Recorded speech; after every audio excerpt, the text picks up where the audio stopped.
Random topic में हम देखते हैं अभी हाल ही में बहुत चर्चा में है मौलिक अधिकार, फंडामेंटल राइट्स। ठीक। और मौलिक अधिकार में हम जानते हैं कि 6 प्रकार के मौलिक अधिकार अभी हमें प्राप्त हैं, जिसमें समानता का अधिकार है, स्वतंत्रता का अधिकार है, शोषण के विरुद्ध अधिकार है। ठीक, ये बहुत सारे अधिकार हैं। तो इसमें मैं आपको स्वतंत्रता का अधिकार बताने जा रहा हूं, क्योंकि ये जो स्वतंत्रता के अधिकार मैं आपको अभी बताऊंगा, इसका पूरा पूरा संबंध वर्तमान की परिस्थितियों से है। इसलिए आज ये एक टॉपिक हम पढ़ते हैं, इसको कंप्लीट करते हैं और बहुत इंपॉर्टेंट है, प्री के हिसाब से भी और मेंस के हिसाब से बहुत इंपॉर्टेंट है। पहले मैं आपको समझाता हूं और उसके बाद से फिर इसके ऊपर क्वेश्चन आंसर भी हम प्रैक्टिस करेंगे। तो जैसे मौलिक अधिकार है, आप सब जानते हैं कि संविधान के भाग 3 में है, अनुच्छेद 12 से 35 में है। ठीक। और जो स्वतंत्रता का अधिकार है, इस 12 से 35 में से 19 से 22 के बीच में स्वतंत्रता का अधिकार है। Right to liberty article 19 to 22 है। 19 से 22 के बीच में स्वतंत्रता का अधिकार है। और जब 19 से 22 के बीच में स्वतंत्रता का अधिकार हम देखते हैं, यानी 19, 20, 21 और 22, तो 19 में व्यक्तिगत स्वतंत्रता का अधिकार है, व्यक्तिगत स्वतंत्रता, इंडिविजुअल लिबर्टी। 20 में दोष सिद्धि के विरुद्ध संरक्षण है, right to protection against arbitrary conviction. 21 में प्राण एवं देह की स्वतंत्रता का अधिकार है और 22 में गिरफ्तारी के विरुद्ध संरक्षण है, right to protection against arbitrary arrest, गिरफ्तारी के विरुद्ध संरक्षण, right to protection against arbitrary arrest. तो ये स्वतंत्रता का अधिकार है। ये हम जानते हैं कि स्वतंत्रता का अधिकार 19 से 22 के बीच में है। तो स्वतंत्रता शुरू होती है पहले स्वयं से, इसलिए 19 में है आपका व्यक्तिगत स्वतंत्रता, राइट टू इंडिविजुअल लिबर्टी। इसके बाद दोष, प्राण, गिरफ्तार 20, 21, 22। 20 में है दोष सिद्धि के विरुद्ध संरक्षण, right to protection against arbitrary conviction. 21 में है आपका प्राण एवं दैहिक स्वतंत्रता का अधिकार। ठीक। और 22 में आपका गिरफ्तारी के विरुद्ध संरक्षण। ये 19 से 22 तक के आर्टिकल हैं। मेंस के दृष्टिकोण से 19 और 21 बहुत इंपॉर्टेंट है। मेंस के दृष्टिकोण से 19 और 21 बहुत इंपॉर्टेंट है। ठीक, 19 और 21। तो सबसे पहले हम अनुच्छेद 19 देखते हैं, फिर मैं आपको इसके ऊपर क्वेश्चन आंसर भी बताऊंगा, कैसा क्वेश्चन मेंस में पूछ सकता है। पहले प्रीलिम्स के अकॉर्डिंगली हम इसको बहुत अच्छे से पढ़ते हैं और समझते हैं इसको। ठीक जा रहा है सब? तो सबसे पहले हम अनुच्छेद 19 को देखते हैं और कल से मैं आपका पेपर 7 भी स्टार्ट कर दूंगा। आज बस मैं चेक कर लूं क्लास लेकर के आप लोगों की। देखें, तो सबसे पहले हम स्टार्ट करने जा रहे हैं आपका अनुच्छेद 19, और अनुच्छेद 19 है आपका व्यक्तिगत स्वतंत्रता का अधिकार। ठीक, व्यक्तिगत स्वतंत्रता का अधिकार या राइट टू इंडिविजुअल लिबर्टी, व्यक्तिगत स्वतंत्रता का अधिकार। ठीक है, व्यक्तिगत स्वतंत्रता का अधिकार या इसे कहते हैं राइट टू इंडिविजुअल लिबर्टी। देखिए, अनुच्छेद 19 जो है, इसके बारे में अगर हम थोड़ा सा जाने, अनुच्छेद 19 को शुरू करने के पहले आर्टिकल 19 के बारे में अगर हम जानना चाहें तो आप इसको ऐसा समझ लें कि ये जो हम एज एन इंडिविजुअल जो है, देखेंगे इस चीज को कि जो एक व्यक्ति है उस व्यक्ति को क्या अधिकार दिए गए। एक नागरिक होने के नाते, एक इंसान होने के नाते हमारे क्या अधिकार हैं, क्योंकि हम जीवित हैं, जी रहे हैं, तो जीने के लिए कुछ चीजें बेहद जरूरी होती है। तो एक नागरिक को अपना जीवन जीने के लिए, देखिए जीवन जीने का अधिकार 21 से मिलता है, लेकिन जीवन जीने के लिए जो आवश्यक चीजें हैं, जो आवश्यक स्वतंत्रता है, वो अनुच्छेद 19 से मिलती है, आर्टिकल 19 से मिलती है। इसलिए अनुच्छेद 19 को व्यक्तिगत स्वतंत्रता का अधिकार कहा गया है, इंडिविजुअल लिबर्टी कहा गया है। तो आप इसको इस तरीके से समझ लें कि एक व्यक्ति के तौर पर हमको जीने के लिए जो भी चीज चाहिए, हमको बोलने की आजादी होनी चाहिए, हम कुछ भी बोल सकें, ठीक। हमको दोस्तों के साथ मिलने जुलने की आजादी होनी चाहिए, घूमने फिरने की। आज आपको कैसे लग रहा है? मजा नहीं आ रहा है? लॉकडाउन प्रोसीजर है तो आपको मजा नहीं आ रहा है, घर में आप परेशान हो रहे हैं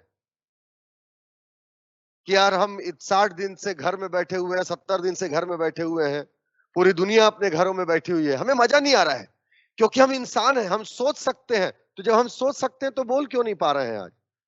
बोल सकते हैं तो घूम क्यों नहीं पा रहे हैं हम आज? तो एक इंसान की जो जरूरतें होती हैं, एक इंसान को जीवित रहने के लिए जो चीजों की आवश्यकता होती है, उससे जुड़ी हुई सारी स्वतंत्रता अनुच्छेद 19 में बताई गई। इसमें व्यक्तिगत स्वतंत्रता है, इंडिविजुअल लिबर्टी है, मतलब व्यक्ति को स्वतंत्रता दी गई है। जैसे मैं एक व्यक्ति हूं तो मेरे को जो भी चीज एक व्यक्ति होने के नाते करना है, वो सारी चीजों को करने का अधिकार अनुच्छेद 19 में दिया गया, इसलिए इसको व्यक्तिगत स्वतंत्रता का अधिकार कहते हैं। संविधान की अगर बात करेंगे तो संविधान के अनुच्छेद 19 में यह व्यक्तिगत स्वतंत्रता का अधिकार बताया गया है, और अनुच्छेद 19 को दो हिस्सों में बांटा गया है, 19(1) और 19(2). जो अनुच्छेद 19 है उसे दो हिस्सों में बांटा गया है, 19(1) और 19(2), 19(1) एंड 19(2). दो हिस्से हैं, आप ऐसा समझ सकते हैं। कैसे?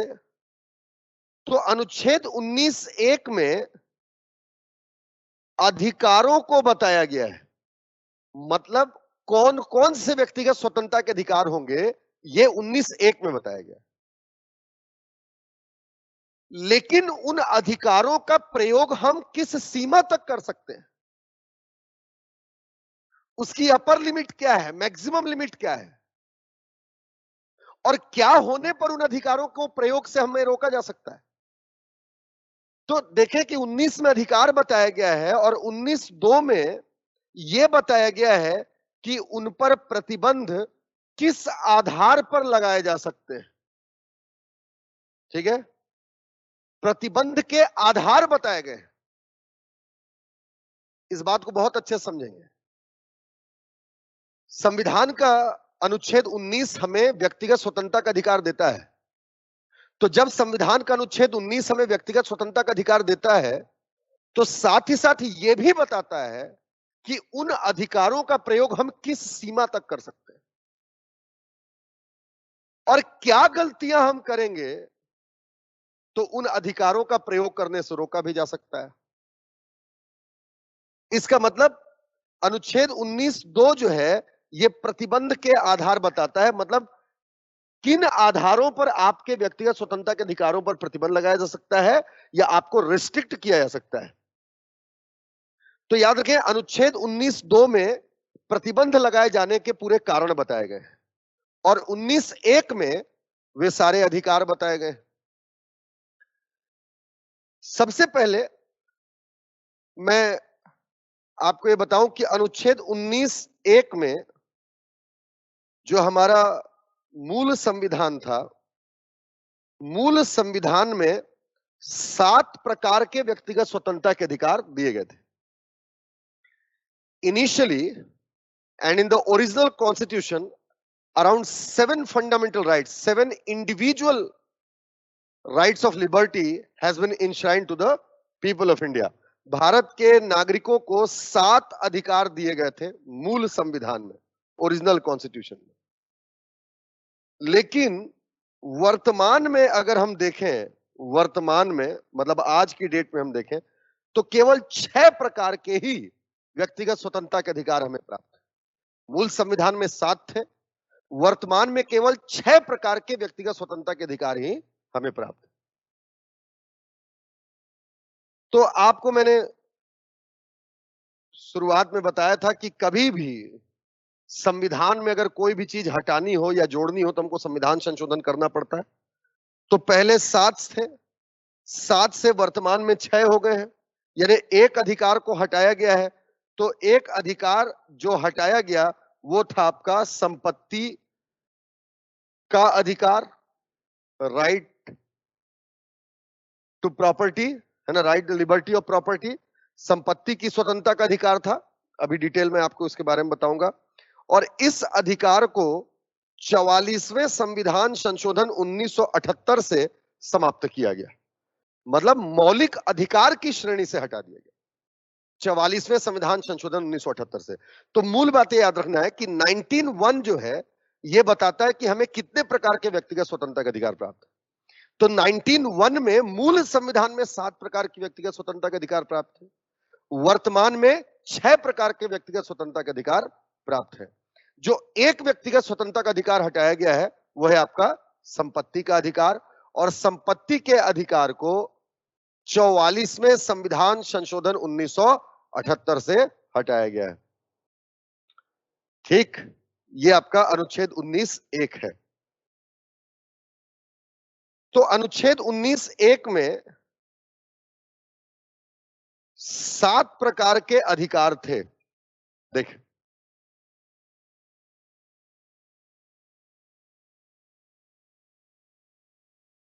अनुच्छेद 19 में 7 प्रकार के व्यक्तिगत स्वतंत्रता के अधिकार थे। तो 7 प्रकार के, यानी अगर आर्टिकल में बैठा दें तो 19(1) में सारे का अधिकार है।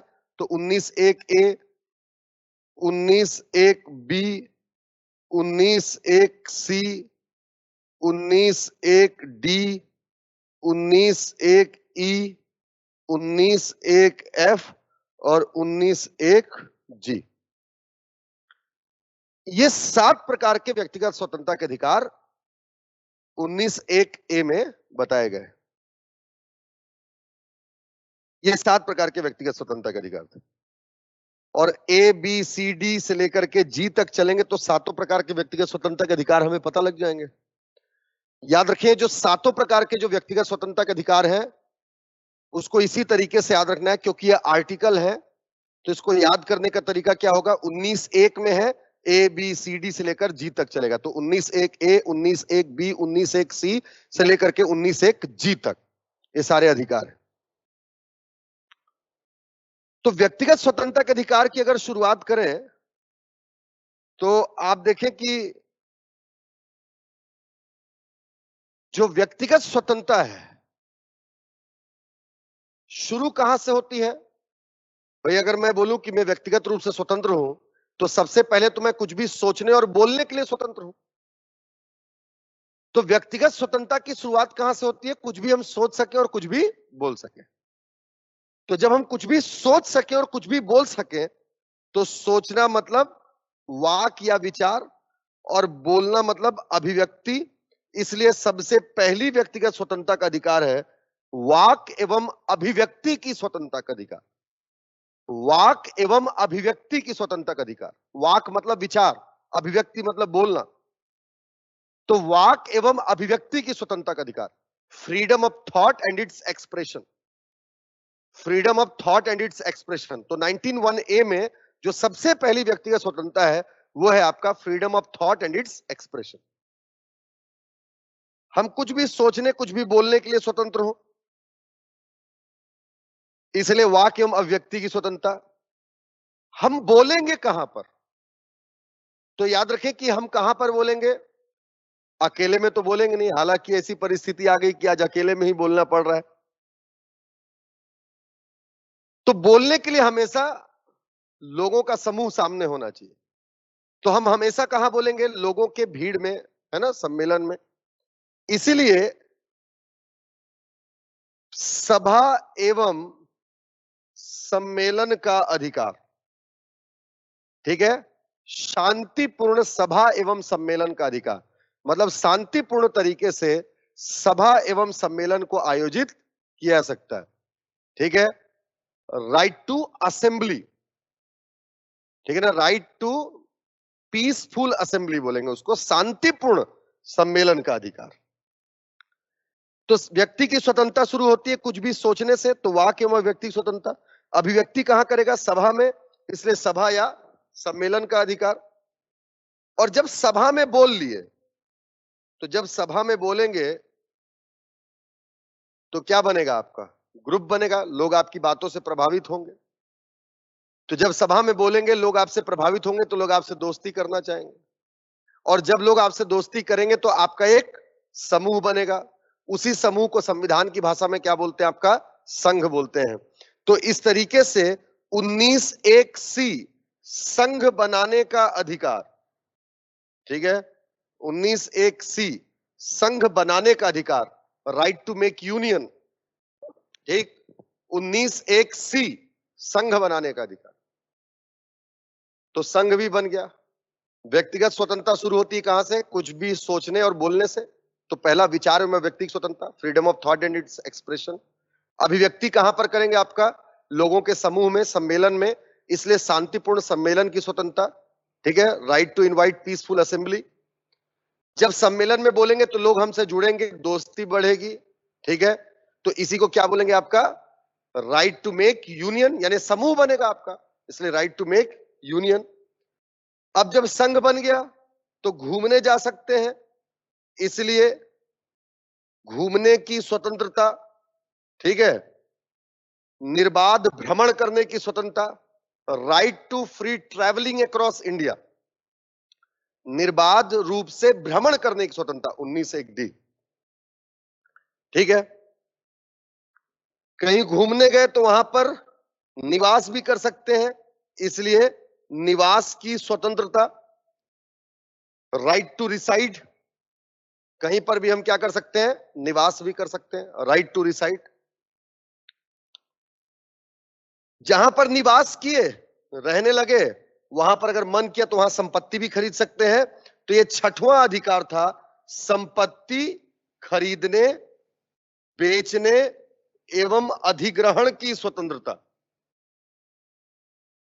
जो 6वां अधिकार है वो है आपका संपत्ति खरीदने, बेचने एवं अधिग्रहण की स्वतंत्रता, ठीक है, right to liberty of selling, purchasing and occupying any property, किसी भी संपत्ति को खरीदने, बेचने एवं अधिग्रहण करने की स्वतंत्रता। ये पूछ लेता है एग्जाम में कि संपत्ति के अधिकार के अंतर्गत हमें कौन कौन से अधिकार प्राप्त है, तो याद रखें, संपत्ति के अधिकार के अंतर्गत संपत्ति को खरीदने, बेचने एवं अधिग्रहण करने का अधिकार।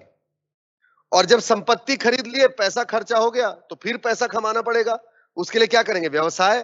तो 19(1)(g) व्यापार एवं व्यवसाय की स्वतंत्रता, ठीक। तो 19(1)(g) है आपका व्यापार एवं व्यवसाय की स्वतंत्रता। तो कुल मिलाकर के अनुच्छेद 19(1) में ये 7 प्रकार के व्यक्तिगत स्वतंत्रता के अधिकार बताए गए थे। पहले तो दिमाग में ही बैठना चाहिए। व्यक्तिगत स्वतंत्रता की शुरुआत क्या होती है, कहां से होती है, कि एक व्यक्ति स्वतंत्र तब कहेगा अपने आप को जब वो कुछ भी सोच सके, कुछ भी बोल सके। तो सोचना मतलब वाक, बोलना मतलब अभिव्यक्ति, तो विचार एवं अभिव्यक्ति की स्वतंत्रता। अभिव्यक्ति कहां करेगा, सम्मेलन में, इसलिए शांतिपूर्ण सम्मेलन की स्वतंत्रता, पीसफुल असेंबली। सम्मेलन में बोलेगा तो दोस्त बनेंगे, इसलिए संघ बनाने की स्वतंत्रता। जब संघ बन गया तो घूमने जाएंगे, तो घूमने यानी भ्रमण करने, निर्बाध भ्रमण करने की स्वतंत्रता, राइट टू फ्री ट्रेवलिंग। घूमने गए कहीं पर तो वहां पर मन किया तो वहां रुक भी सकते हैं, निवास करने की स्वतंत्रता, वास करने की स्वतंत्रता, ठीक है। और जहां पर आप निवास कर रहे हैं वहां पर अगर आपको कोई संपत्ति पसंद आ जाए तो आप उस संपत्ति को भी खरीद सकते हैं। इसलिए संपत्ति के खरीदने, बेचने और अधिग्रहण करने की स्वतंत्रता, ये 3 पॉइंट है, इस पर फोकस करेंगे कि संपत्ति के खरीदने, बेचने और अधिग्रहण करने की स्वतंत्रता। और लास्ट में आएगा इसमें, जब संपत्ति खरीद लिए, पैसा खर्च हो गया, तो दोबारा पैसे कमाने हैं, ये है आपका व्यापार एवं व्यवसाय की स्वतंत्रता। तो इतने प्रकार के अधिकार जो है आपका अनुच्छेद 19(1) में हमें दिए गए। और इसी में से ये जो छठवां जो संपत्ति का अधिकार है, इसे हटा दिया गया है 44वें संविधान संशोधन 1978 से, और अब ये एक मौलिक अधिकार नहीं है। तो इसका मतलब क्या है कि क्या आप संपत्ति नहीं खरीद सकते? बिल्कुल खरीद सकते हैं, बेच सकते हैं, लेकिन अभी आपका मौलिक अधिकार ना हो करके ये आपका क्या हो गया है? विधिक अधिकार हो गया है, लीगल राइट हो गया है। तो अगर आपसे कोई पूछे कि संपत्ति का अधिकार कैसा अधिकार है, तो पहले मौलिक अधिकार था और अब ये विधिक अधिकार हो गया है, लीगल राइट हो गया है। बेसिक डिफरेंस ये था, या बेसिक डिफरेंस ये है कि पहले संपत्ति का अधिकार मौलिक अधिकार था और अब विधिक अधिकार हो गया है। तो इसमें संबंध यह है कि संपत्ति का अधिकार जब मौलिक अधिकार था, तो आप लोग जानते हैं कि मौलिक अधिकार ऐसे अधिकार होते हैं जिसमें राज्य प्रवेश नहीं कर सकते, जिसमें राज्य हस्तक्षेप नहीं कर सकते। यहां पर राज्य कहने का मतलब सरकार से है। यानी मौलिक अधिकार में किसी भी प्रकार का कोई डिस्प्यूट आ जाए, कोई भी परिवर्तन करना हो, तो सरकार नहीं कर सकती उसमें। जबकि अगर विधिक अधिकार होगा, कानूनी अधिकार होगा, तो उसमें सरकार हस्तक्षेप कर सकती। तो 44वें संविधान संशोधन 1978 से, क्योंकि हमारे देश में संपत्ति, या अगर आप एक एग्जांपल ले ले कि जैसे आप सुने होंगे कि लैंड रिफॉर्म एक्ट लाया गया हमारे देश में, और लैंड रिफॉर्म एक्ट क्या था? भूमि सुधार कानून क्या था? हमारे देश में भूमियों का असमान वितरण था। उस असमान वितरण को समान करने के लिए, उस असमान वितरण को समान करने के लिए क्या लाया गया था? आपका भूमि सुधार कानून लाया गया था। भूमि भी तो क्या है? संपत्ति है। अब अगर किसी के पास मान लीजिए बहुत ज्यादा संपत्ति है, मान लीजिए मेरे पास 200-300 एकड़ है और मेरे गांव में एक किसान है, भूखे मर रहा है, सरकार ने संपत्ति का भूमि सुधार कानून लाया है, सरकार कहती है मेरे को कि मैं क्या करूं, अपनी संपत्ति में से 1 एकड़ रखूं, 199 एकड़ को बांट दूं लोगों को। भूमि सुधार कानून यही था। तो मैंने क्या किया कि बांटने के पहले ही मैंने उसको बेच दिया, बैक डेट से मैंने बेच दिया। तो बेचना तो मेरा मौलिक अधिकार था पहले 19(1)(g) के तहत, F के तहत, सॉरी। बेचना मेरा मौलिक अधिकार था, और चूंकि वो मौलिक अधिकार था तो सरकार उस पर हस्तक्षेप नहीं कर सकती। इसलिए सरकार ने क्या किया कि 44वां संविधान संशोधन 1978 किया और संपत्ति के अधिकार को मौलिक अधिकार की श्रेणी से हटाया और विधिक अधिकार में शामिल कर दिया। आपके पास पैसा है तो संपत्ति खरीद लो, रजिस्ट्री करा लो, ठीक। आप बेचो, लेकिन बेचोगे तो उसके ऊपर तमाम तरीके से कानून लगेंगे। जैसे कि आप जानते हैं कि जो वर्तमान में जो प्रोटेक्टेड एरिया होते हैं जंगल के लिए, वाइल्ड लाइफ सेंचुरीज वगैरह, अभ्यारण्य वगैरह वगैरह, आदिवासियों की जो जमीन होती है उसको खरीद बेच नहीं सकते, क्योंकि विधिक अधिकार है, सरकार रोक सकती है। पहले मौलिक अधिकार था, तो आपकी संपत्ति आप किसी को भी खरीदें, किसी को भी बेचें, कोई कुछ नहीं कर सकता। इसीलिए 44वें संविधान संशोधन 1978 में इसको विधिक अधिकार बनाया गया, ताकि सरकार इसमें हस्तक्षेप कर सके। जब तक मौलिक अधिकार था तो संविधान के अनुच्छेद 19(1)(f) में था। अब विधिक अधिकार बना तो संविधान के भाग 12 अनुच्छेद 300 में चला गया, 300A में चला गया, और इस तरीके से वर्तमान में संपत्ति का अधिकार मौलिक अधिकार की श्रेणी से हटा दिया गया। इसलिए जो मूल संविधान में आपको व्यक्तिगत स्वतंत्रता के अधिकार प्राप्त थे, व्यक्तिगत स्वतंत्रता के अधिकार के अंतर्गत जो संपत्ति का मौलिक अधिकार प्राप्त था, वो अब प्राप्त नहीं। तो ये था अनुच्छेद 19(1). बड़ा आर्टिकल है। मैं ये कोशिश करता हूं आपको कि जो अनुच्छेद 19(1) में जो अधिकार दिए गए हैं, ये जो सारे राइट्स दिए गए अनुच्छेद 19(1) में, इन सारे अधिकार को हमें पढ़ना है। जैसे विचार एवं अभिव्यक्ति का अधिकार है। और 19(2) कहता है कि आवश्यकता पड़ने पर प्रतिबंध लगाया जा सकता है, यानी इन सारे अधिकारों पर प्रतिबंध भी लगाया जा सकता है। तो जितने अधिकार 19(1) में बताए गए हैं, प्रत्येक अधिकार पर प्रतिबंध भी लगाया जा सकता है, और प्रत्येक अधिकार पर प्रतिबंध लगाने के आधार अलग अलग हैं। इसीलिए मैं एक एक अधिकार को उठा रहा हूं, उस अधिकार के अंतर्गत मिलने वाले अंतर्निहित कौन कौन से अधिकार हैं ये बताऊंगा आपको, और उस पर प्रतिबंध किन आधारों पर लगा सकते हैं ये भी बताऊंगा आपको। तो देखें, शुरू करते हैं।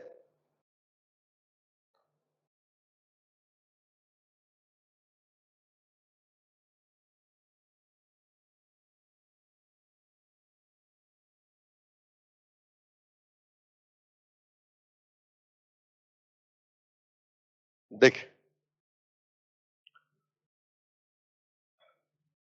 तो ये 19(1)(a) 19(1)(a) ये बोलता है वाक यानी विचार एवं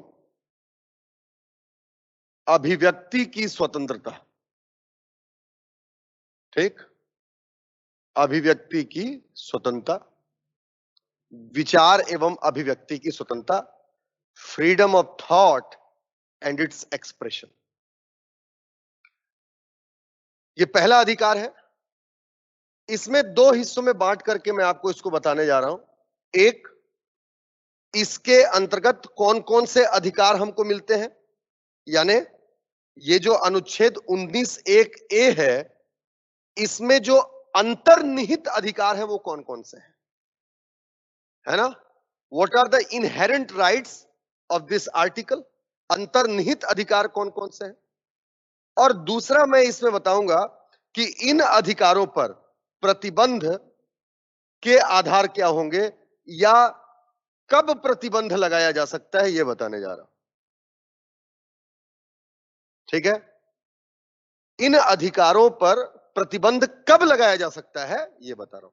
मतलब मैं आपको यह बताने जा रहा हूं कि जब आपने सिंपली ये कहा कि विचार एवं अभिव्यक्ति की स्वतंत्रता का अधिकार हमें प्राप्त है, तो विचार एवं अभिव्यक्ति की स्वतंत्रता के अधिकार में हमको कौन कौन से अधिकार प्राप्त है, और दूसरा कि इन अधिकारों पर प्रतिबंध कब लगाया जा सकता है, किन परिस्थितियों में, क्या आधार होंगे जब लगाया सकता है प्रतिबंध।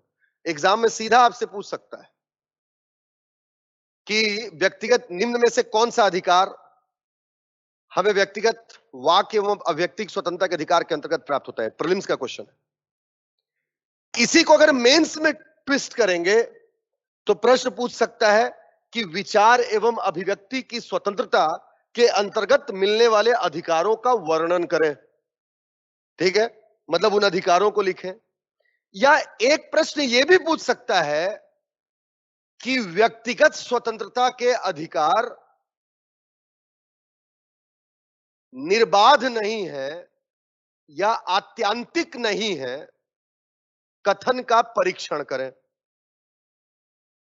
मेंस में पूछ सकता है कि व्यक्तिगत पूरे पूरे अधिकार की बात कर रहा हूं मैं, 19 की, व्यक्तिगत स्वतंत्रता के अधिकार आत्यांतिक है या नहीं, या आत्यांतिक नहीं है, इस कथन का परीक्षण करें। एब्सोल्यूट नहीं है, इंग्लिश में बोलेंगे। The right to individual liberty is not absolute, examine the statement. ऐसे क्वेश्चन बन सकता है। तो अगर वो पूछता है कि प्री के हिसाब से कि कौन कौन से अधिकार मिलते हैं, या निम्न में से कौन सा अधिकार 19(1)(a) के तहत है, तो इस सूची से आप मिला करके वहां पर आंसर दे सकते हैं। या किन आधारों पर 19(1)(a) के अधिकारों पर प्रतिबंध लगाया जा सकता है, तो इसको आप लिख सकते हैं। और अगर यह बोलता है मेंस में कि एब्सोल्यूट नहीं है, कथन का परीक्षण करें, तो याद रखेंगे इस चीज को कि जो चीजों को करने के लिए आप फ्री हो, जिसमें कोई प्रतिबंध नहीं लग सकता, वो एब्सोल्यूट है, अंतिम है एकदम। और जिसमें प्रतिबंध लग सकता है वो एब्सोल्यूट नहीं है, मैटर ऑफ जस्टिस हो जाएगा वो। तो 19(1) के अधिकार आप देख रहे हैं प्रतिबंध लगाए जा सकते हैं, और जब प्रतिबंध लगाए जा सकते हैं इसका मतलब क्या है? These rights are not absolute. Statement proved. मेरी बात समझ पा रहे हैं?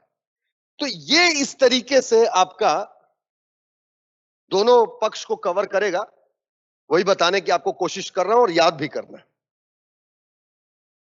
देखिए, अंतर्निहित अधिकार कौन कौन से होंगे? बहुत सारा लिस्ट है, बट हम उन चीजों की बात करेंगे जो हमारे लिए आवश्यक है।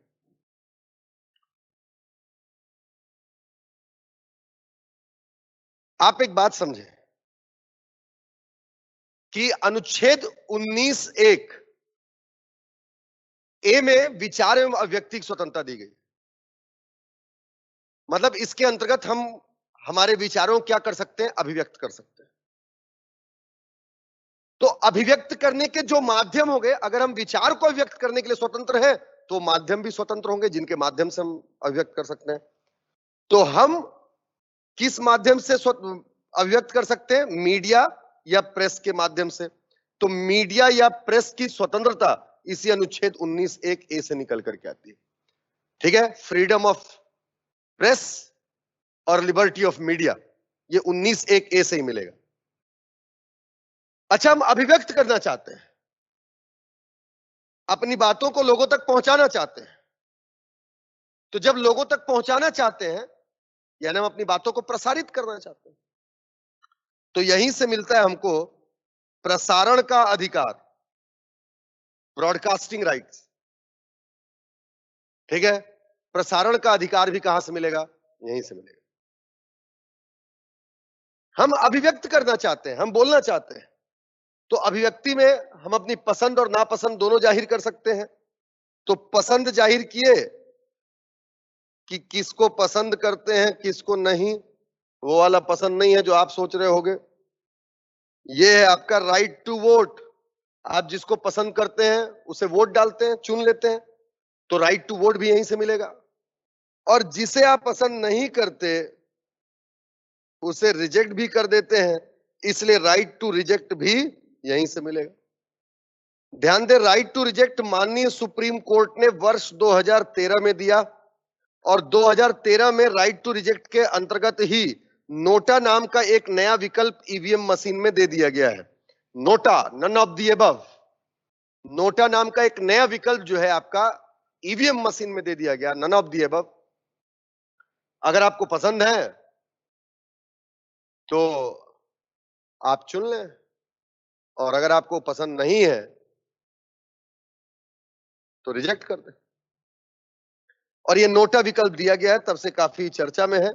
और याद रखें, नोटा विकल्प को सबसे पहले प्रयोग करने वाला राज्य छत्तीसगढ़ है, और छत्तीसगढ़ में 2013 के बस्तर विधानसभा चुनाव में इसका प्रयोग सबसे पहली बार किया गया था।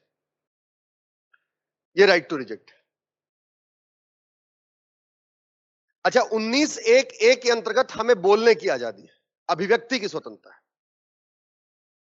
तो जब भी हम बोलते हैं, आप कभी भी किसी से कुछ बोलें तो आप उसको समझेंगे कि उसके दो ही पक्ष हैं। या तो हम अपने बारे में बताते हैं, या सामने वाले से उसके बारे में पूछते हैं। जब हम अपने बारे में बताते हैं तो ठीक है, और हम सामने वाले से उसके बारे में पूछ भी सकते हैं।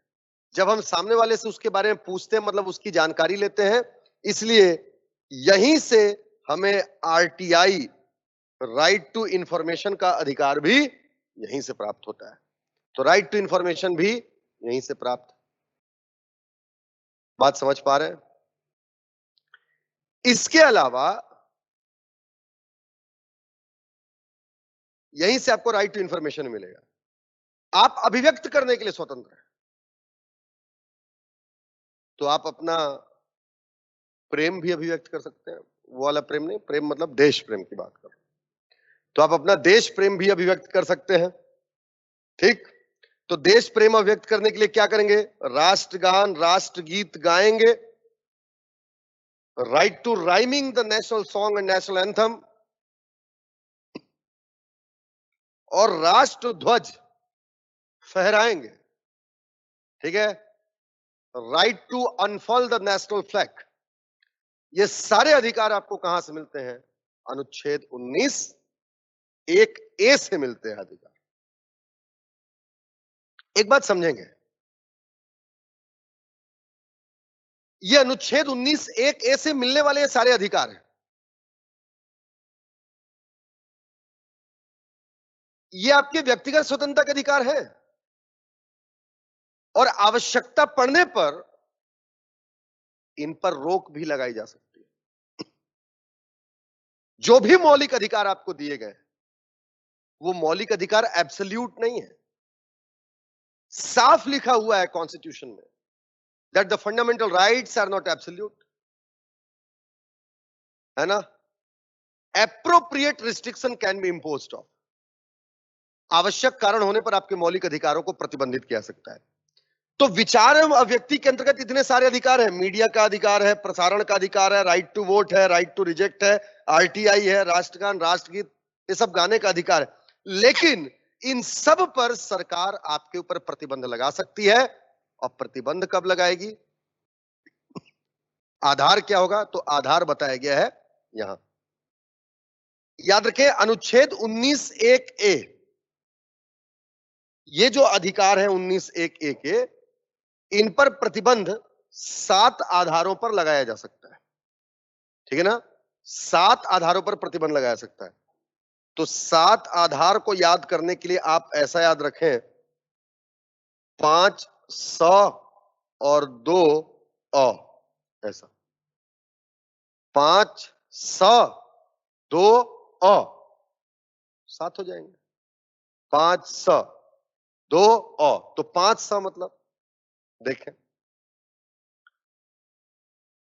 स से संप्रभुता, स से सुरक्षा, स से संबंध, स से स्थापना और स से संलिप्तता। कीवर्ड है, पकड़े, याद करें। 5 स और 2 अ।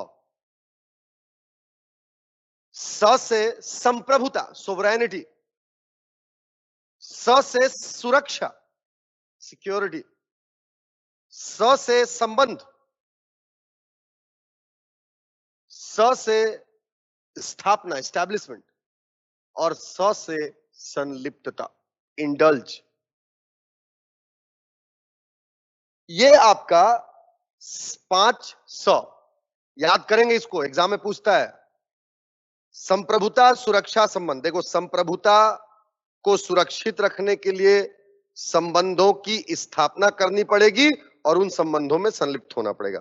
संप्रभुता की सुरक्षा करने के लिए संबंध की स्थापना करनी पड़ेगी और उसमें संलिप्त होना पड़ेगा।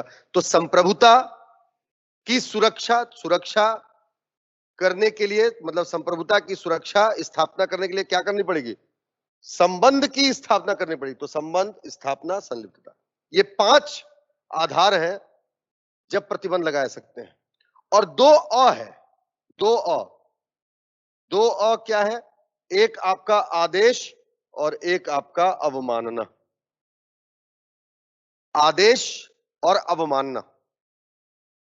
आदेश पब्लिक ऑर्डर, सार्वजनिक आदेश, और अवमानना, अवमानना मतलब कंटेम्प्ट, नहीं मानना, डिसोबीडियंस जो है, ठीक है ना। तो आदेश और अवमानना, ये 7 कीवर्ड हैं और इन 7 आधार पर अनुच्छेद 19 एक ए इसको केवल समाप्त कर सकते हैं। 7 आधार, समझ में आ रहा है? कैसे?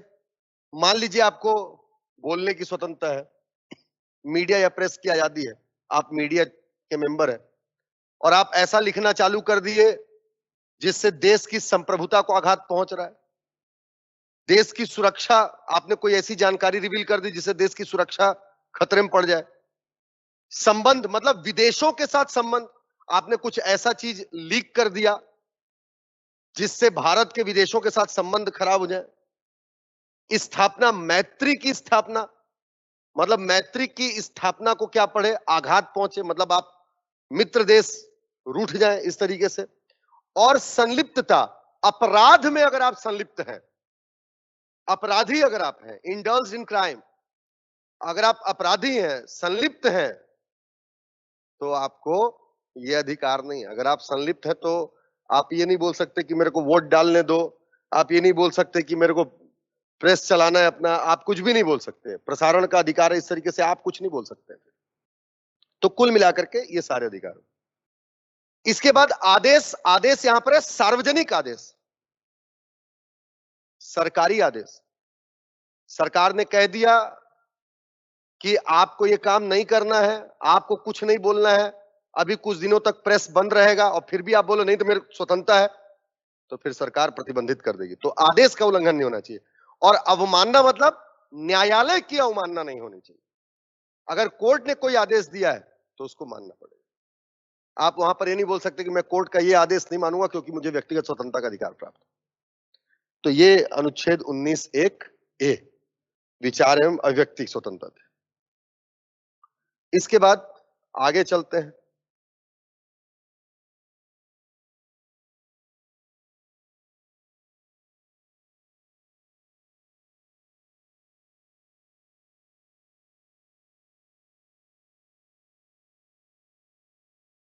उन्नीस एक ए के बाद, वाक्य एवं अभिव्यक्ति की स्वतंत्रता के बाद अगला चलते हैं हम, और अगला है आपका शांतिपूर्ण सम्मेलन की स्वतंत्रता। देखें,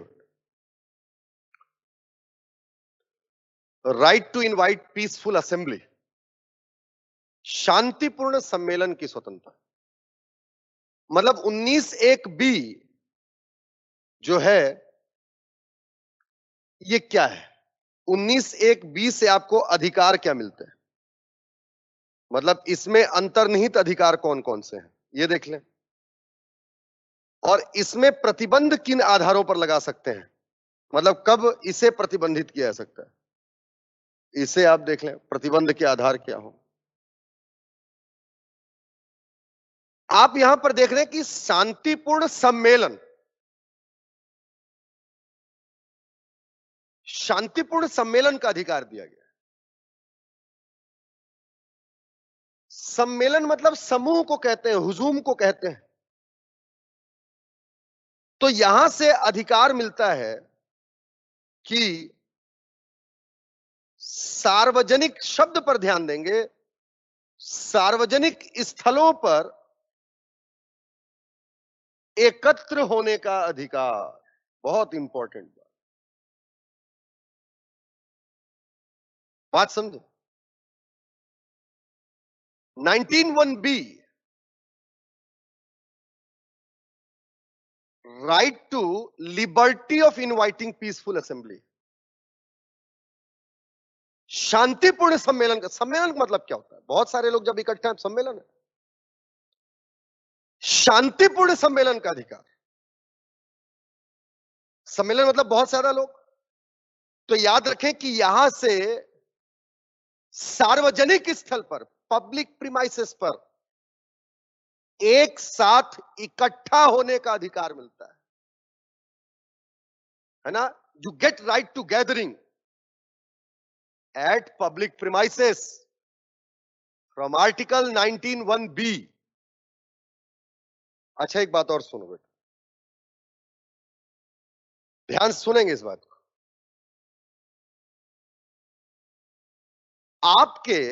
आपका कोई दोस्त है, उसके घर में आप लोग इकट्ठा होते हैं, कोई बर्थडे पार्टी है, अभी तो नहीं कर सकते भाई, गैदरिंग नहीं कर सकते अभी, ठीक है, और करना भी नहीं है, सुरक्षित रहना है। मैं एक एग्जांपल बता रहा हूं आपको कि आपके किसी दोस्त के घर में एक बर्थडे पार्टी है, और आप 2-4 दोस्त उसके घर में इकट्ठा हुए, वहां पर भी आप इकट्ठा हुए हैं, ध्यान सुनेंगे, वहां पर भी आप इकट्ठा हुए हैं, लेकिन वो सार्वजनिक स्थल नहीं है,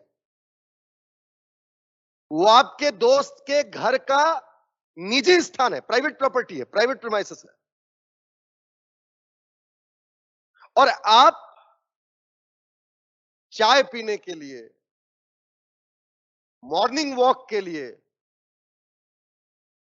स्कूल में, कॉलेज में इकट्ठा होते हैं, कोचिंग में इकट्ठा होते हैं। ये पब्लिक प्रीमाइसेस। तो जब आप school, college, garden, mall, coaching संस्थान, ऐसे सार्वजनिक स्थल पर अगर इकट्ठा होना चाहते हैं, जाना चाहते हैं, तो वहां जाने का अधिकार आपको 19(1)(20 मिलेगा। लेकिन जब आप अपने दोस्त के घर में जाते हैं, किसी के घर में जाते हैं, वो पब्लिक प्रीमाइसेस नहीं है, तो वो क्या है? उसका अधिकार कहां से मिलता है? तो याद रखें, वो अधिकार मिलता है 19(1)(a) से, निजी स्थल पर इकट्ठा होने का अधिकार 19(1)(a) से। आप मेरे घर आना चाहते हैं, मैं अभिव्यक्ति करूंगा, विचार व्यक्त करूंगा कि आओ यार मेरे यहां बर्थडे पार्टी है, फलाना है, तब आएगा कोई ना मेरे यहां, तो वो अभिव्यक्ति के अधिकार के अंतर्गत आ जाता है। सार्वजनिक स्थल पर जब भी इकट्ठा होंगे तो 19(1)(b) के तहत आएगा। So right to liberty of gathering at public premises 19(1)(b), but right to gathering at private premises 19(1)(a), birthday party में जाना किसी के घर में 19(1)(a) है। दोस्तों के साथ घूमने जाना, शॉपिंग मॉल जाना, कॉलेज जाना, स्कूल जाना, रेलवे स्टेशन पर जाना, ये पब्लिक प्रीमाइसेस है 19(1)(b). अब मान लें कि आप किसी मैदान पर यानी सार्वजनिक स्थल पर इकट्ठा हो सकते हैं, तो इकट्ठा होकर के भजिया तो तलेंगे नहीं, है? कुछ ना कुछ बात ही करेंगे, और बात भी क्या करेंगे? बुराई करोगे। आदमी इकट्ठा होता है तो बुराई करता है। इसीलिए सार्वजनिक स्थल पर विरोध प्रदर्शन करने, याद रखें, विरोध प्रदर्शन करने का अधिकार आपको यहीं से मिलता है। सार्वजनिक स्थल पर विरोध प्रदर्शन करने का अधिकार, right to protest at public premises, right to protest at public premises कहां पर मिलेगा? 19(1)(b), विरोध प्रदर्शन।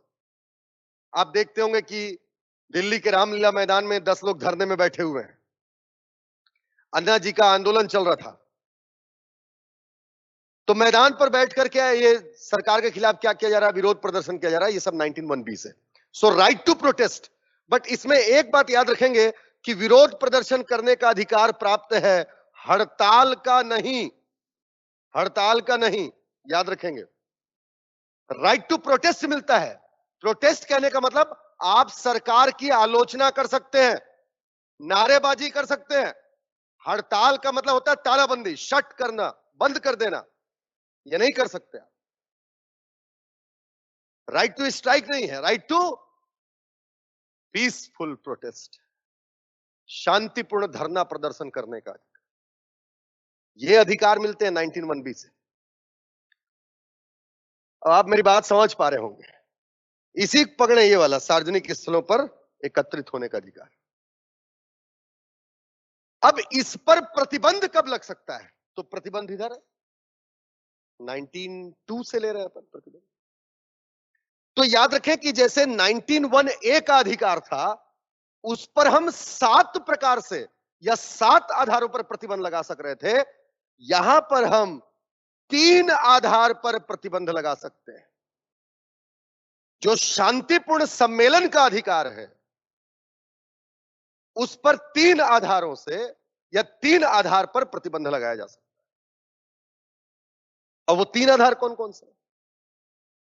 तो देखें, एक, देश की संप्रभुता, एकता, अखंडता, एक ही चीजें हैं, सोवरेनिटी, यूनिटी एंड इंटीग्रिटी, एक। दूसरा, सार्वजनिक आदेश, सार्वजनिक आदेश।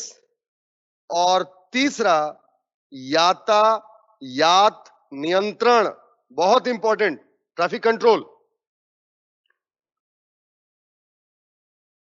जो शांतिपूर्ण सम्मेलन का अधिकार है, इस पर 3 आधारों पर प्रतिबंध लगा सकते हैं। 3 आधार पकड़े इसको। पहला और दूसरा हमेशा याद रखें कि इन 2 आधार पर तो हर प्रकार के व्यक्तिगत स्वतंत्रता के अधिकार को रोका जा सकता है, और वो क्या है? संप्रभुता, एकता और अखंडता। दूसरा सार्वजनिक आदेश, पब्लिक ऑर्डर। सार्वजनिक आदेश कहने का मतलब सरकार के द्वारा जारी आदेश जो सबके लिए हो। और तीसरा यातायात नियंत्रण, ट्रैफिक कंट्रोल। मेरी बात समझ रहे हैं? इन आधारों पर प्रतिबंध लगाया जा सकता है। आप एक चीज देखें कि अगर आप विरोध प्रदर्शन करना चाह रहे हैं, और विरोध प्रदर्शन कैसा है? ऐसा विरोध प्रदर्शन है जिससे देश की एकता, अखंडता खंडित होती है, संप्रभुता को आघात पहुंचता है, तो आपके इस सम्मेलन की स्वतंत्रता को समाप्त किया जा सकता है। एक एग्जांपल समझो। आप किसी सार्वजनिक स्थल पर दिल्ली का जो सचिवालय वाला रोड है, जहां पर सारे मंत्री वगैरह बैठते हैं, उस रास्ते पर जाकर के आपने धरना देना शुरू कर दिया। ओके, आप देंगे धरना प्रदर्शन क्योंकि आपका अधिकार है। लेकिन आप धरना प्रदर्शन कर रहे हैं और प्रदर्शन के दौरान आपने एक पोस्टर बनाया है। उस पोस्टर में ऐसी बातें लिखी हुई हैं जिससे देश बढ़ सकता है। आप किसी अन्य देश का झंडा लेकर के देश में प्रदर्शन कर रहे हैं, तो सरकार आएगी और डंडा डंडा मारेगी, मतलब पुलिस आएगी और आपको तितर बितर कर देगी, बल का प्रयोग कर सकती है। ये जो आप देखते हैं वो इसी के अंतर्गत होता है। इसके बाद सार्वजनिक आदेश, सरकार के द्वारा जारी आदेश, और यही है बेटा लॉकडाउन, जिसकी मार आज हम झेल रहे हैं। सरकार ने आदेश जारी किया है। इसी को आप ऐसे भी सुने होंगे कि धारा 144 लगा दी गई, सीआरपीसी की धारा 144 लागू। सुनते हैं ना आप? सीआरपीसी की धारा 144 को सरकार ने लागू कर दिया लॉकडाउन के अंतर्गत। यानी अब एक सरकारी आदेश हो गया, सार्वजनिक आदेश हो गया कि लॉकडाउन है देश में, और सीआरपीसी 144 लागू कर दिया गया। सीआरपीसी 144 को आप बहुत साधारण भाषा में, बोलचाल की भाषा में कर्फ्यू कहते हैं। कर्फ्यू, कर्फ्यू का मतलब ये होता है जिसमें 5 से अधिक व्यक्ति एक साथ इकट्ठा नहीं हो सकते, उसे कर्फ्यू बोलते हैं। तो सरकार ने सीआरपीसी की धारा 144 और आईपीसी की धारा 188 लागू कर दी और बोला कि कोई सार्वजनिक स्थल पर इकट्ठा नहीं होंगे, मॉल वॉल सब बंद रहेंगे, सोशल डिस्टेंसिंग का पालन करेंगे। मतलब एक साथ तो रह ही नहीं सकते, बाइक चलेंगे तो एक व्यक्ति चलेगा, कार चलेगा तो 2 व्यक्ति चलेंगे, आगे पीछे बैठेगा, एक साथ नहीं रह सकता। ये क्या है? 19(2) के अधिकारों को समाप्त किया गया है। मतलब आप एक जगह इकट्ठा नहीं हो सकते। और किस आधार पर किया गया है? सार्वजनिक आदेश, पब्लिक ऑर्डर। और लास्ट होता है आपका यातायात नियंत्रण। ये सामान्य परिस्थितियों में भी आप देखते हैं, आप देखोगे कि कई बार कहीं से प्रधानमंत्री का काफिला निकलने वाला है और आजू बाजू लोग जो है बोर्ड लेकर के खड़े हो जाते हैं, चक्का जाम कर देते हैं, जो आप सुनते होंगे। तो चक्का जाम करना क्या है? विरोध प्रदर्शन। अगर उस चक्का जाम करने से यातायात प्रभावित हुआ, अनियंत्रित हुआ, तो उस यातायात को नियंत्रण करने के लिए समाप्त किया जा सकता है। मेरी बात समझ रहे हैं? उस यातायात को नियंत्रित करने के लिए भी अनुच्छेद 19(1)(b) के अधिकारों को समाप्त किया जा सकता है। तो ये था आपका अनुच्छेद 19(1)(b) का अधिकार। इसके बाद देखें,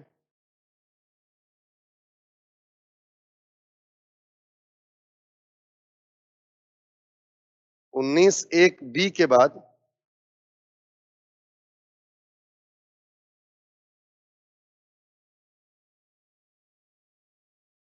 अगला अधिकार देखें,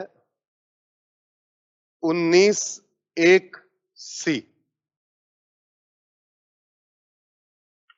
और 19(1)(c) क्या है?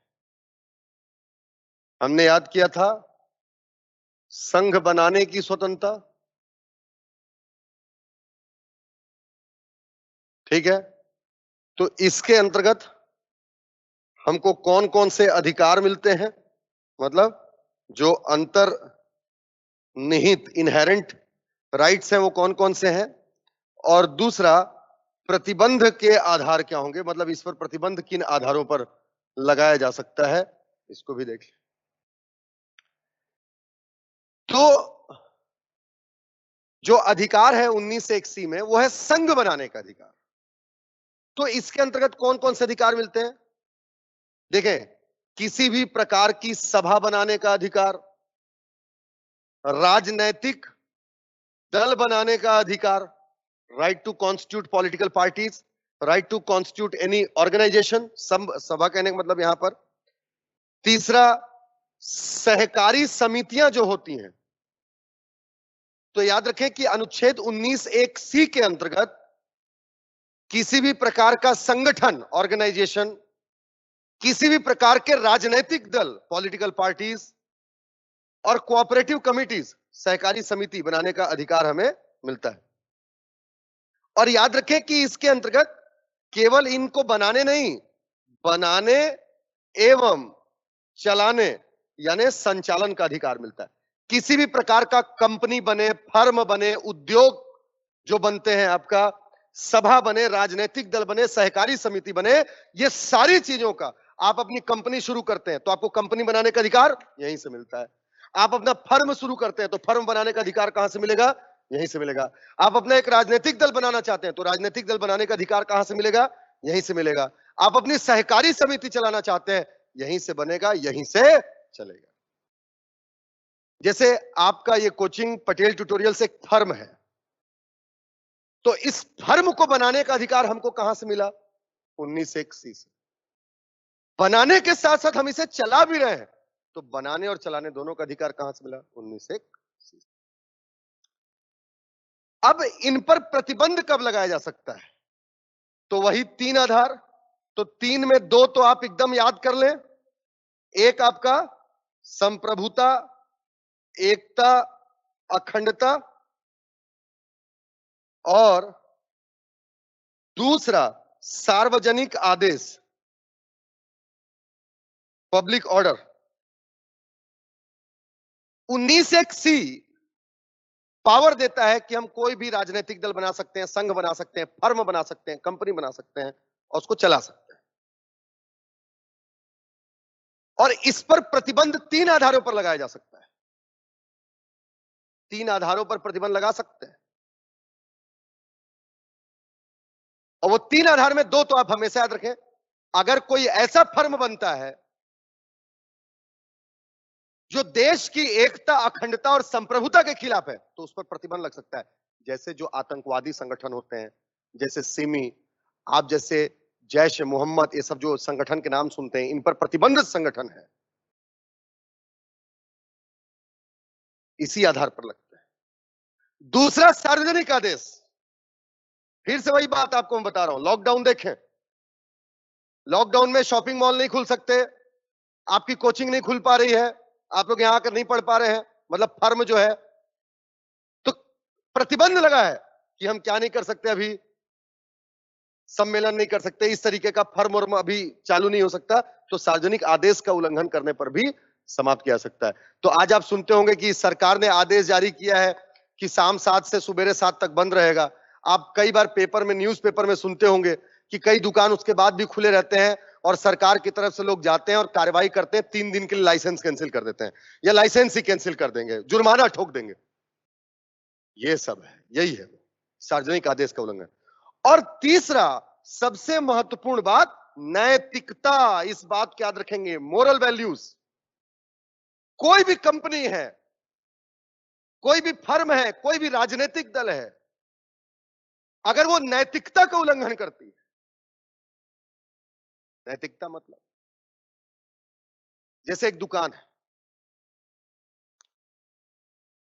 कोई टेलीफोन कंपनी, जियो, आइडिया, एयरटेल, कोई किराना का दुकान है, ये सब इसी के तहत बनेगा। अब वो कंपनी को चाहिए कि अपने कस्टमर को सेटिस्फाई करे। किराना दुकान को चाहिए कि जो कीमत है उसी कीमत पर सामान बेचे। लेकिन आज आप फेसबुक, व्हाट्सएप हर जगह देख रहे होंगे कि वर्तमान परिस्थितियों में कुछ समय तो लोग नमक ही को बेच डाले 100-100 रुपए, 200-200 रुपए किलो, अफवाह फैला करके। अफवाहों पर ध्यान नहीं देना चाहिए। ये नैतिकता का उल्लंघन है। तयशुदा कीमत से ज्यादा कीमत पर बेचे, नैतिकता का उल्लंघन है। और अगर आप नैतिकता का उल्लंघन करते हैं तो आपने देखा होगा कि जा करके दुकान को, कंपनी को सील कर दिया जाता है। यही रीजन, ये है आपका 19(1)(c). 19(1)(c) के बाद अगला देखते हैं हम 19(1)(d).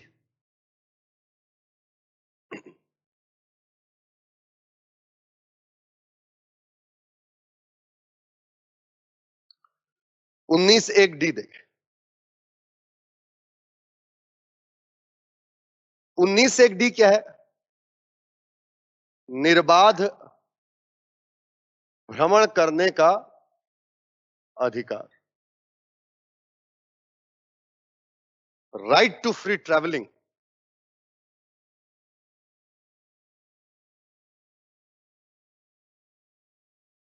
नहीं, मौलिक जो प्रश्न मुझसे एक पूछा गया है, बोर्ड का लेटर ब्लर हो रहा है, थोड़ा देखें इसको, ठीक करें। जो आप लोगों ने प्रश्न पूछा है मुझसे, एक व्यक्ति ने, कि सर आपने कहा कि मौलिक अधिकार पर सरकार हस्तक्षेप नहीं कर सकती, तो सार्वजनिक आदेश तो हस्तक्षेप हुआ ना। नहीं बेटा, मौलिक अधिकार में सरकार प्रवेश नहीं कर सकती, लेकिन मैंने क्या कहा, मौलिक अधिकार आत्यांतिक नहीं है, एब्सोल्यूट नहीं है।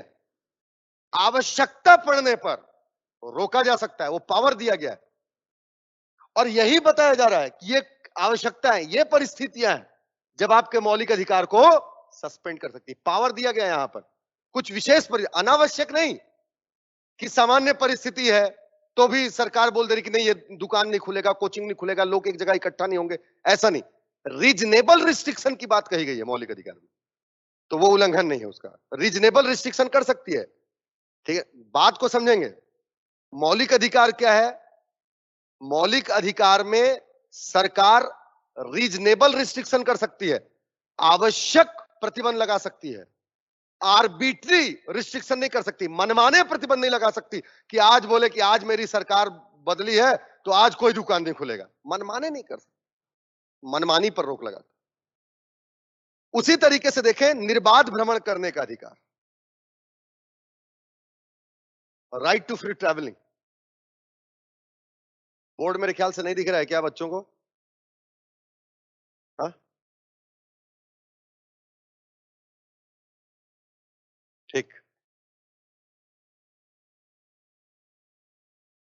देखिए, निर्बाध भ्रमण करने का अधिकार, आप यहां समझेंगे कि हमको कौन सा अधिकार मिलता है। आप देखें, भ्रमण करना मतलब घूमना। एक हम घूम सकते हैं देश के भीतर, मेरी बात समझेंगे, देश के भीतर एक राज्य से, मतलब स्टेट टू स्टेट जा सकते हैं हम, डिस्ट्रिक्ट टू डिस्ट्रिक्ट जा सकते हैं, ठीक है, और एक ही स्टेट या डिस्ट्रिक्ट में घूम सकते हैं। मतलब मैं ये कहना चाह रहा हूं आपको कि आर्टिकल 19(1)(d) जो है, राइट टू फ्री ट्रैवलिंग देता है। ब्राइटनेस थोड़ा कम कीजिए, ठीक हो जाएगा।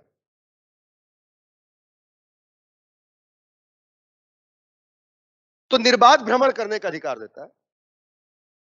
तो भ्रमण हम देश के भीतर कर सकते हैं और एक देश के बाहर भी घूम सकते हैं, ठीक है, यानी विदेश यात्रा।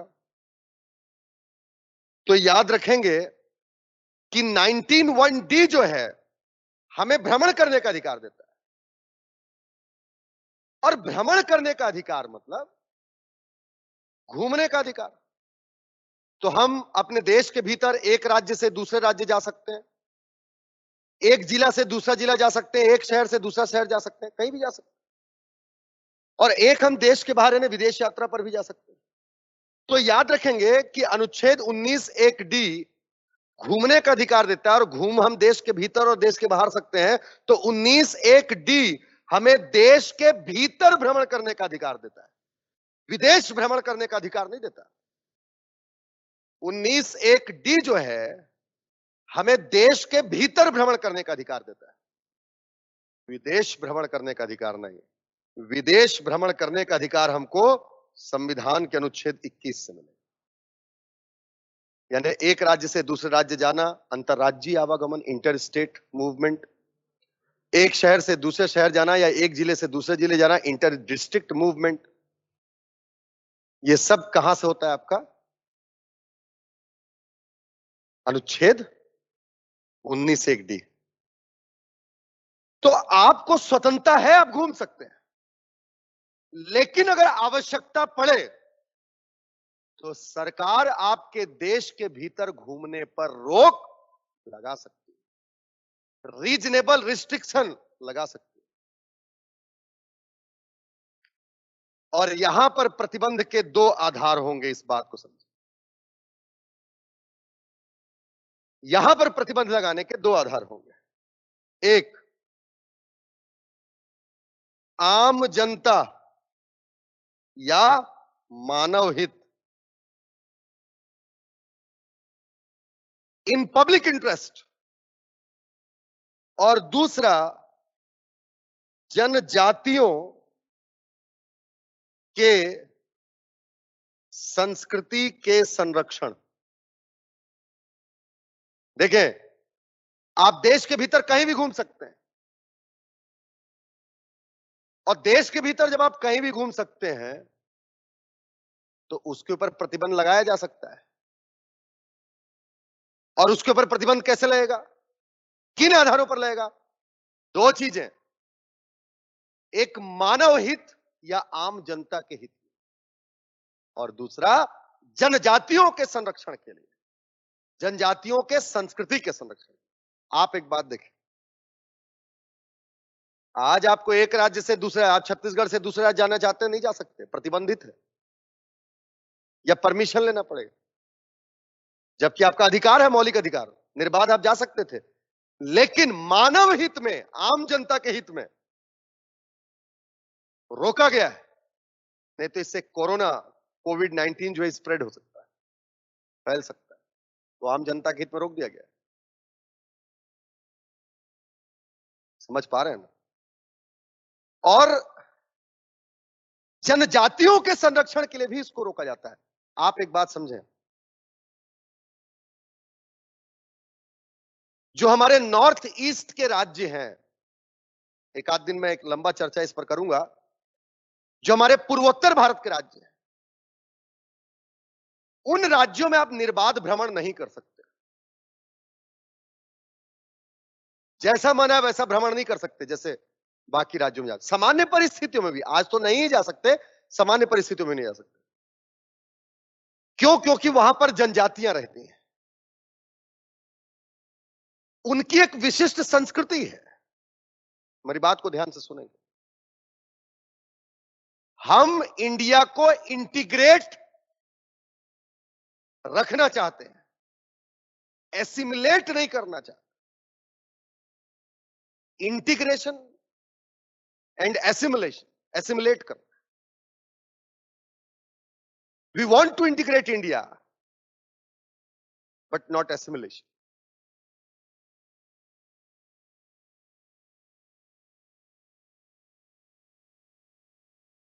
इंटीग्रेट का मतलब क्या होता है? जोड़ना। और एसिमिलेट करने का मतलब क्या होता है? मिल जाना, डाइल्यूट हो जाना। हम और आप जुड़ करके रहे, इंटीग्रेशन है। लेकिन हम खो जाएं, जैसे पानी में कंकड़ डालेंगे तो पानी और कंकड़ एक साथ है, इंटीग्रेशन। लेकिन पानी में चीनी डालेंगे, चीनी घुल जाएगी, एसिमिलेशन है, चीनी का अस्तित्व तो नहीं रह जाएगा, वो अपनी अवस्था को खो जाएगी। इसीलिए जो जनजातियां हैं उनको जोड़ना है, लेकिन उनकी संस्कृति को प्रोटेक्ट भी करना है। इसलिए जब नॉर्थ ईस्ट में हम जाते हैं तो नॉर्थ ईस्ट में हम निर्बाध भ्रमण नहीं कर सकते, वहां पर दो चीजें लागू हैं। एक है 6वीं अनुसूची, और एक आप बहुत अभी हाईलाइट सुने होंगे, इनर लाइन परमिट। आपको अगर इन राज्यों में जाना है, नॉर्थ ईस्ट के राज्यों में जाना है, तो पहले 3 राज्यों में इनर लाइन परमिट चाहिए लगता था, अब 4 राज्य हो गए। इनर लाइन परमिट मतलब जब आप विदेश जाते हैं तो आपको वीजा लेना पड़ता है। वीजा क्या है? उस देश में यात्रा करने की अनुमति।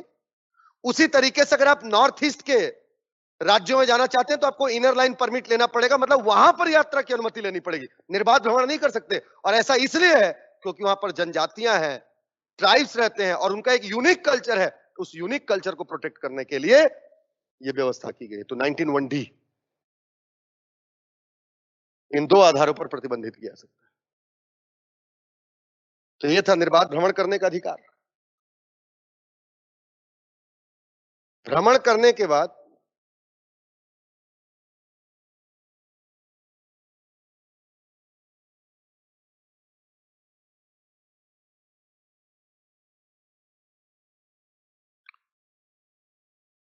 इसके बाद देखें,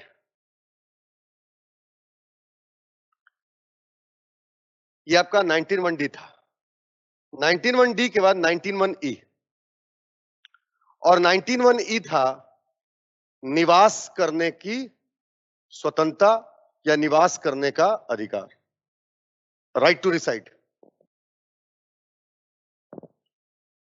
आप देखें कि निवास करने का अधिकार प्राप्त है। निवास करना मतलब भारत में कहीं भी बसने का अधिकार। निवास करना मतलब बसना कहीं पर भी। तो अनुच्छेद 19(1)E जो है हमें अधिकार देता है कि हम भारत में कहीं पर भी बस सकते हैं,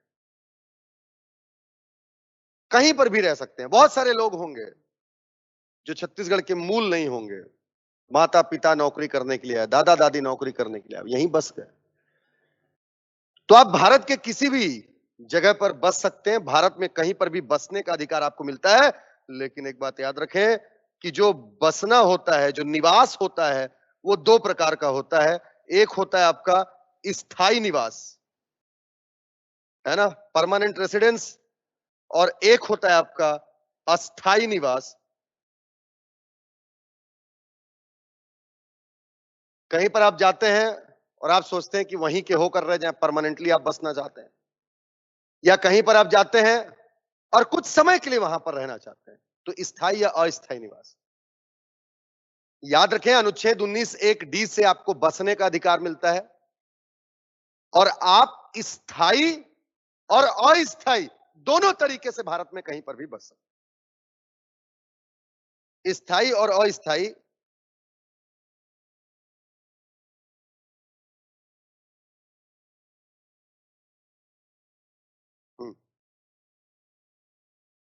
सारे मौलिक अधिकार पर रीजनेबल रिस्ट्रिक्शन लगता है। ये एक प्रश्न पूछा गया है मुझसे। याद रखेंगे कि हर मौलिक, जो भी मौलिक अधिकार है, सब पर रीजनेबल रिस्ट्रिक्शन लगेगा, केवल स्वतंत्रता के अधिकार पर ही नहीं। तो ये आपको यहां से अधिकार मिलते हैं। अच्छा, प्रतिबंध, तो याद रखें जो भ्रमण के प्रतिबंध के आधार थे वही यहां पर भी हैं। याद रखें, मानव या आम जनता के हित के लिए, और दूसरा वही जनजातियों की संस्कृति की रक्षा के लिए, मानव के हित के लिए और एक जनजातियों की सुरक्षा के लिए। आप देखें, मानव के लिए, जैसे आप जम्मू कश्मीर में स्थायी निवासी हासिल नहीं कर सकते थे पहले, अब तो चेंज हो गया। पहले आप जम्मू कश्मीर में नहीं बस सकते थे स्थायी तौर पर। क्यों नहीं बस सकते थे आप जम्मू कश्मीर में स्थायी तौर पर? मानव का हित, आम जनता की, मतलब जम्मू कश्मीर के आम जनता का हित। देखिए, जो मौलिक अधिकार है, मौलिक अधिकार के लिए आप कोर्ट तब जा सकते हैं जब रीजनेबल रिस्ट्रिक्शन के अलावा अगर मौलिक अधिकार को रोका जाए। अगर लगे कि ये जरूरी आवश्यक नहीं था लेकिन सरकार ने प्रतिबंध लगा दिया तो आप जा सकते। रीजनेबल रिस्ट्रिक्शन को आप चैलेंज नहीं कर सकते। तो ये आपका मानव के हित, जैसे जम्मू कश्मीर में आप स्थायी तौर पर बस नहीं सकते थे। क्यों नहीं बस सकते थे आप जम्मू कश्मीर में स्थायी तौर पर? क्योंकि वहां के आम जनता के हित के विरुद्ध था। नॉर्थ ईस्ट में भी आप स्थायी तौर पर नहीं बस सकते। क्यों? क्योंकि वहां जनजातियों की संस्कृति की सुरक्षा। 19(1)(e). इसके बाद आएगा आपका 19(1)(f) और 19(1)(f) था आपका संपत्ति की स्वतंत्रता। तो अब आप याद रखेंगे कि 19(1)(f) में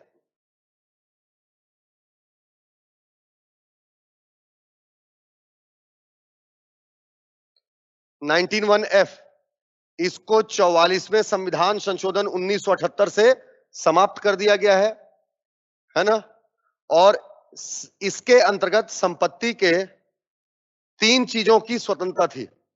एक, संपत्ति खरीदने की स्वतंत्रता, दूसरा संपत्ति बेचने की स्वतंत्रता और तीसरा संपत्ति के अधिग्रहण यानी कब्जा या ऑक्यूपाई करने की स्वतंत्रता।